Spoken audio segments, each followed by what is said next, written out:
आज हम स्टार्ट कर रहे हैं BSc BEd third year unit 3 acceleration and velocity, वेग और त्वरण।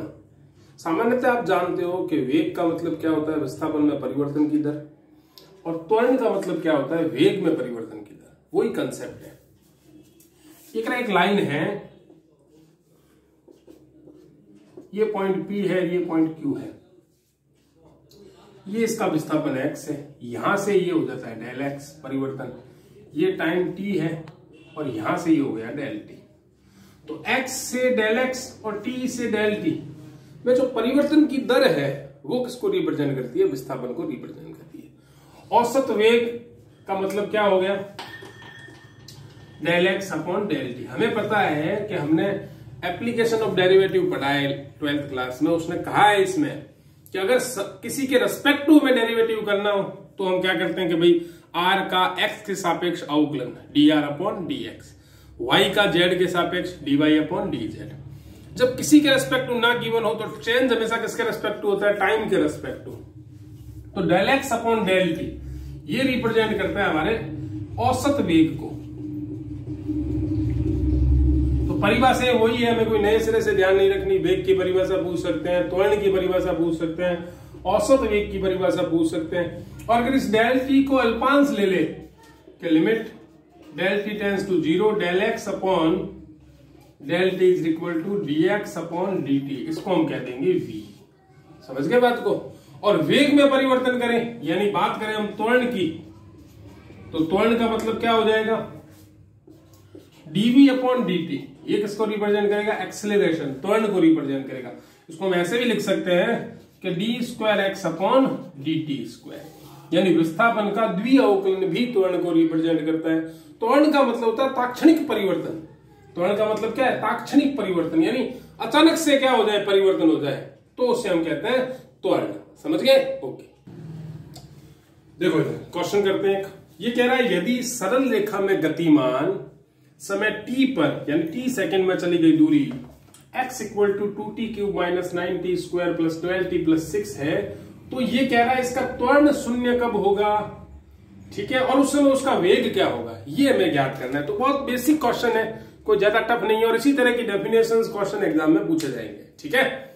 तो वेग विस्थापन में दे रखा है, विस्थापन में परिवर्तन की दर क्या होगा, वेग, इसका अवकलन कर दो 6t square minus 18t plus 12, अवकलन किसके रेस्पेक्टिव करना है, t के रेस्पेक्टिव।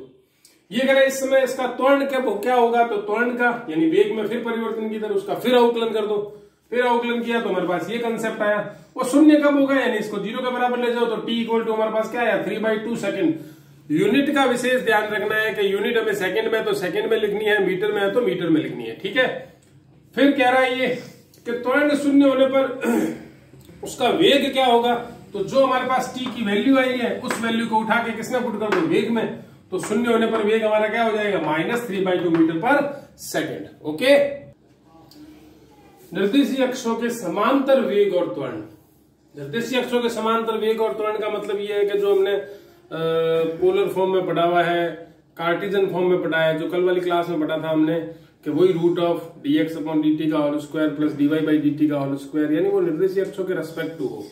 तो ये कह रहा है अगर कोई कण XOY समतल में गतिमान है, ये XOY समतल है हमारा, XOY समतल, इसमें अगर कोई गण गतिमान है और वो t से t प्लस डेल्टा t में बिंदु P से कोई Q बिंदु x प्लस डेल्टा और y प्लस डेल y तक उसका क्या हो रहा है, समांतर विस्थापन हो रहा है, तो डेल x और डेल y उसके क्या हो जाएंगे, निर्देशों के अक्ष के समांतर उसका विस्थापन हो जाएगा। तो ये कह रहा है P पर x अक्ष के समांतर वेग घटक क्या होगा, vx। तो vx equal to limit del t tends to 0 del x upon del t is equal to dx upon dt। ये क्या है, हमारा पैरामेट्रिक की डिफरेंशिएशन तो है, प्राचलिक अवकलन है। इसको हम किससे रिप्रेजेंट करते हैं, x डॉट से, और vy के लिए क्या हो जाएगा, y dot dy upon dt। और p पर परिणामी वेग v x अक्ष के साथ अगर क्या बनाए, साई कोण बनाए, तो साई कोण का मतलब हो गया वही tan साई। tan साई को हम क्या कहते हैं, dy बाई dx। इस dy बाई dx को लाने के लिए प्रोसेस क्या है, v is equal to root of x dot square plus y dot square, या tan psi is equal to y dot upon x dot, यानी dy upon dt upon dx upon dt is equal to dy by dx, जो कि हमारा parametric differentiation है, प्राचलिक अवकलन है। ठीक है,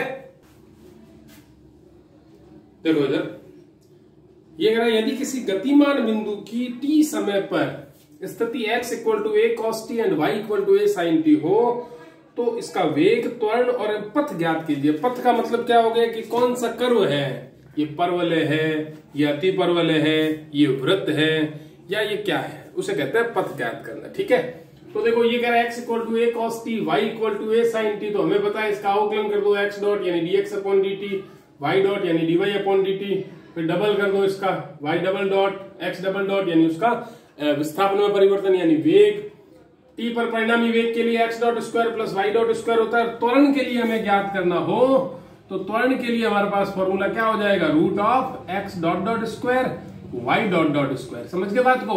और अगर हमें एंगल ज्ञात करना हो तो tan inverse y dot dot upon x dot dot. ये भी ध्यान रखने, छोटे छोटे फॉर्मूले है तो वही पुराने, लेकिन पूछ सकते हैं। तो परिणामी त्वरण x dot dot square plus y dot dot square, यानी जो हमारे पास वैल्यू आई थी x डॉट डॉट और y डॉट, इनको पुट करेंगे तो दोनों का स्क्वायर करेंगे तो a स्क्वायर कॉमन आ जाएगा, cos square t plus sin square t 1 हो जाएगा। तो a स्क्वायर का रूट क्या बनेगा, हमारे पास यहाँ पर भी है और यहाँ पर भी है। अब हमें उसने पूछा था इसका पथ क्या है, तो इन दोनों समीकरणों को वर्ग करके जोड़ दो। तो वर्ग करके जोड़ेंगे तो x square plus y square LHS जुड़ेंगे, a square cos square t plus a square sin square t RHS जुड़ेंगे, दोनों में a स्क्वायर कॉमन है तो sin square t plus cos square t 1, तो रिजल्ट आ जाएगा हमारे पास में ये, जो कि किसकी आकर की, एक वर्ग की। ये कौन सा वृत्त है जिसका केंद्र मूल बिंदु है, यानी जो यहां से गुजरता है, ये इसका सेंटर 0 0 है, ये इसकी यहां से यहां इसकी ये क्या है, रेडियस है। समझ गए बात को। ठीक है, कोणीय वेग और कोणीय त्वरण। क्या कोणीय वेग यानी ओमेगा, इसको ओमेगा से रिप्रेजेंट करते हैं, डी थीटा अपॉन dt या थीटा डॉट, चीज वो की वही है, कोई डिफरेंस नहीं है ज्यादा। थीटा से कन्वर्ट किसमें हो गया, वो डेल थीटा में, r से r प्लस डेल r में, और p हमें पता है वो उसका प्राचलिक पॉइंट होता है, पोलर पॉइंट होता है r डॉट थीटा, जो कन्वर्ट हो जाएगा r प्लस डेल r, तो थीटा प्लस डेल r में, टेन थीटा में। और कोणीय त्वरण का मतलब थीटा का द्वितीय अवकलन कर दो, यानी कोणीय वेग का फिर अवकलन करें अगर हम, तो del square theta upon dt square is equal to theta double dot. ये कोणीय त्वरण को रिप्रेजेंट करता है। कोणीय वेग और रेखिक वेग के लिए हम करते हैं जो सदिश हमारी रेखा होती है p को रिप्रेजेंट करना, यानी d theta upon dt is equal to vp upon r square. vp का मतलब ये इस तरह से, ये रेखिक वेग अपॉन r स्क्वायर, ये करती है कोणीय वेग और रेखिक वेग में संबंध। ये फॉर्मूले पूछ सकते हैं, एक नंबर के इनकी डेफिनेशन पूछ सकते हैं, एक नंबर की कोणीय वेग की परिभाषा बताओ, रेखिक वेग की परिभाषा बताओ। ठीक है।